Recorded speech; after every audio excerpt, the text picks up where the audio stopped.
This one. Okay.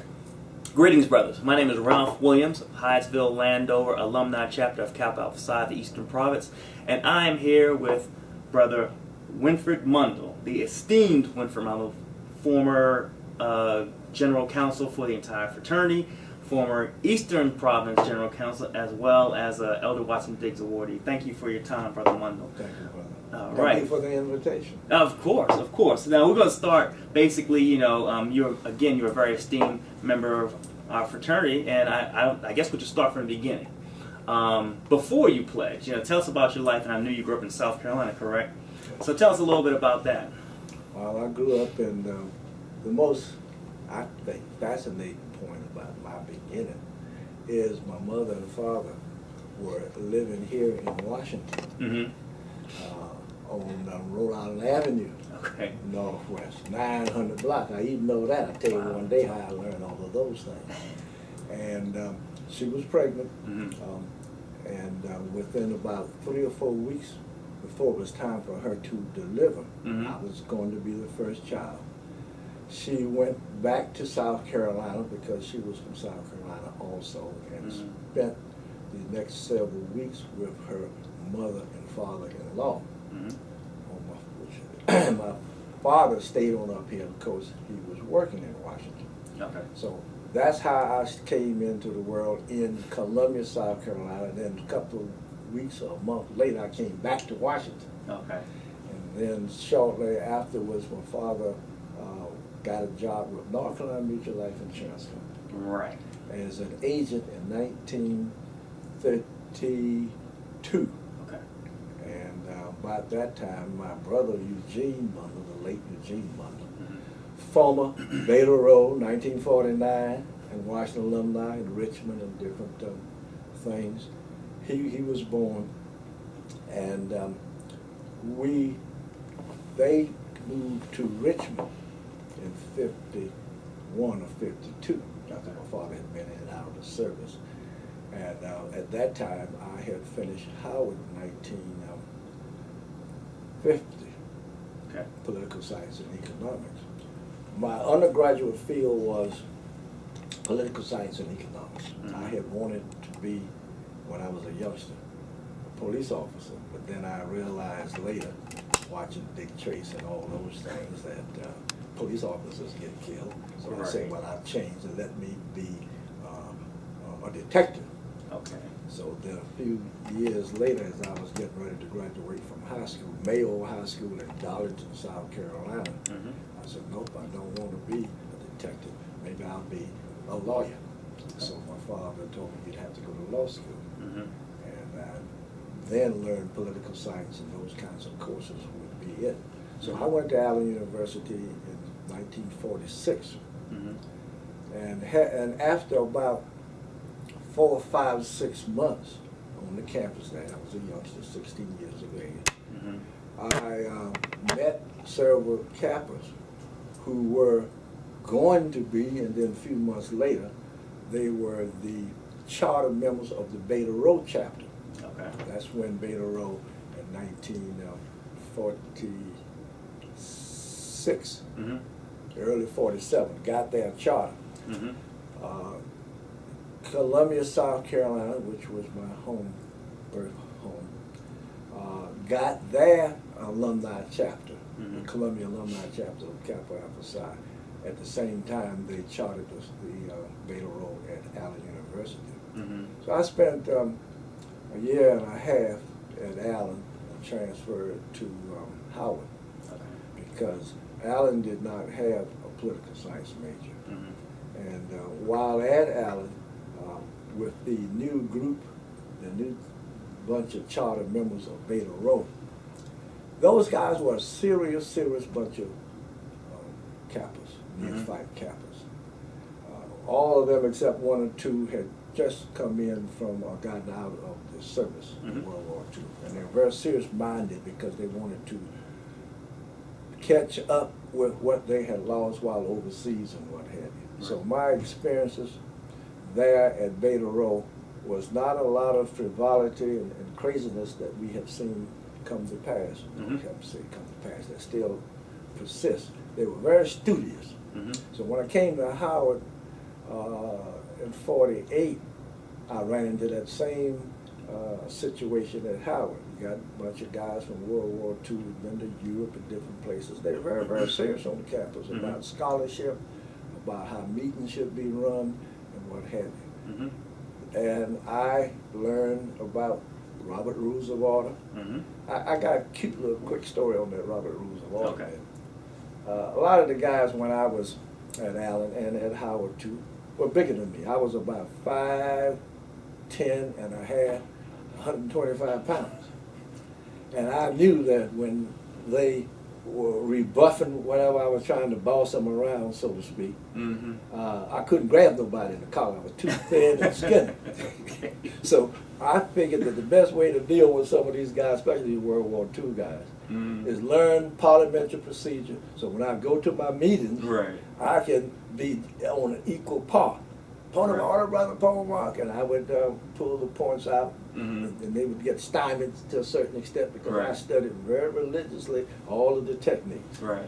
Now I have a couple questions for you before you continue. Now, going back to Beta Rho, on your line, how many were on your line? 7 of us were on line.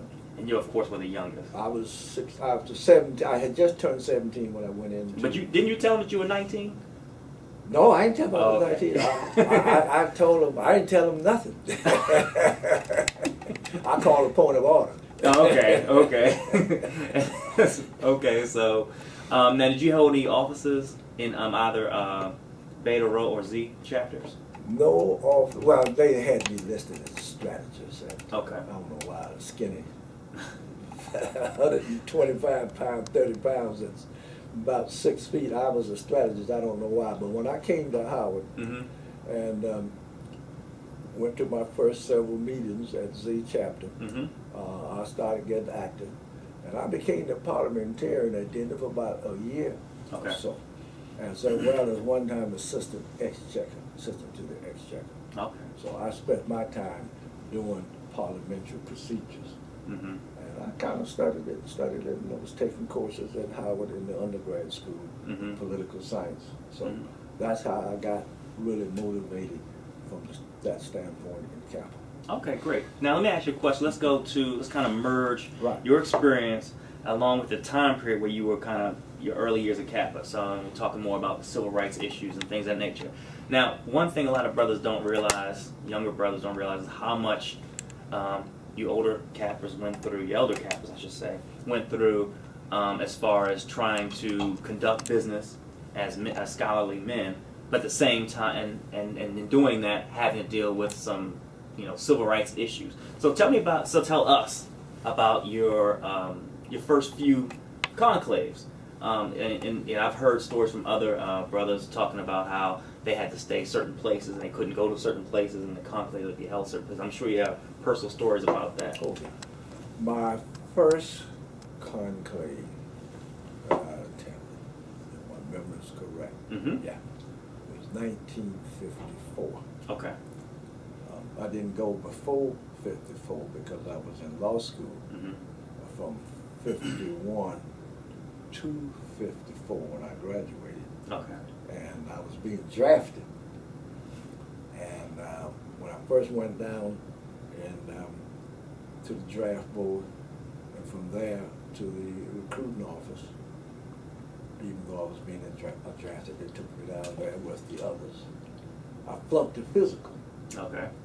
And I asked the person at the draft board, Mrs. Carpenter, how I remember that name, I don't know. When I asked her, I said, look, what do I do next? This was in November of 54. Okay. She said, come back in December and take the physical again. I said, no. I said, no. I had finished law school. At that time, I finished law school in the summer of 54. I said, tell you what, I said, if you will put me off until January of 55, okay, I'll get you some tickets to the Kappa closed ball and what have you, because I am a Kappa, and I was a member of Washington alumni because the Washington alumni allowed me to attend meetings and participate after I had just gotten out of law school without having to pay dues because I was still a student. So she said, okay. I said, and it wasn't a closed ball. Yes, it was the closed ball. So I got her those tickets, and then I was put off until January. So that's when I was able to attend the 54 conclave because I was in between a part-time job as a grade 3 miscellaneous office machine operator. Oh, wow. With a law degree? With 2 degrees, the BA from Howard and the JD from Georgetown. And all I could get at that time was that grade 3 clerk typist at the Bureau of Census. And while I was there, I finally got in. I had to talk my way in connection with the draft. I think I kind of regret that a little bit. But they were going to reject me again. And so I conned the chief medical officer at the recruiting place. Induction center, that's technically what it was. So they took me on in, sent me down to Fort Jackson. And from Fort Jackson to, for the physicals and stuff, and then they sent me there to Camp Gordon. And in Camp Gordon, I ran into nothing but discrimination. I was a recruit, of course, and they couldn't understand how this young black kid coming in here, E1, private but private, and has a law degree and from Georgetown and an undergrad degree and carrying a New York address on his records and yet finishing school, what have you, in Washington. So they got kind of shook up over that. They couldn't understand who I was and where I was coming from. So I managed to, I didn't manage to get into something. One of the officers, he was a first lieutenant. No, he was a second lieutenant, a white guy. At the evening session where we were coming from the rifle range, we were all lined up, came up to me and took his hand and pulled my T-shirt out of my coat and my shirt, regular shirt, and told me, you see that? You know what that is? I said, yeah, it's my T-shirt. You want it? Because I did, he was going to kind of pull it and twist it. And then I didn't say a word. So then he walked behind me and kicked, I haven't told this story in years, and kicked the M1 rifle out of my hand. And every time I leaned over to try to pick it up, he would step on it. And when he did that, everybody they didn't know what to say and do. He carried on that kind of stuff for a while. And I could smell that he'd been drinking. He had beer or whatever it was. I could tell. We had all 100-odd troops there. So when we got back to the barracks, I spread the word that I was going to the IG the next day. And the guy said, well, you know, I said, I'm going to the IG, Inspector General. And so I did the next morning go over to the company orderly room and got permission to go to the IG. And this particular first sergeant who'd been on leave for a month or two said, look, he's a white guy. He had been an officer in World War II, warrant officer. And he was a very decent guy. He said, leave Lieutenant Cooper up to me. And he said, and I'll take care of it. If you don't, then you can go to the IG. So then he pulled me off of all the duties and everything that the others were doing. I was on KP every weekend for the first 6 weeks. They just couldn't understand who this guy was. And I used to hear at night in the barracks, the white guys more so than the blacks because there were not many of us, fighting the Civil War.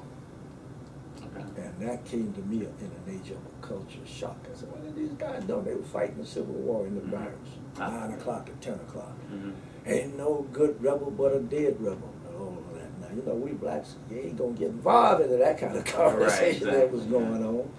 So briefly, I lived through that and then went to Basic Army Administration School. And I ran into some problems there.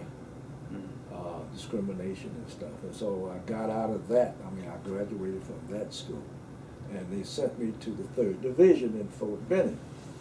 Now, the 3rd Division is a combat infantry division. And they sent me, after having been in the Army now 10, 12 weeks, something like that, they sent me to the 10th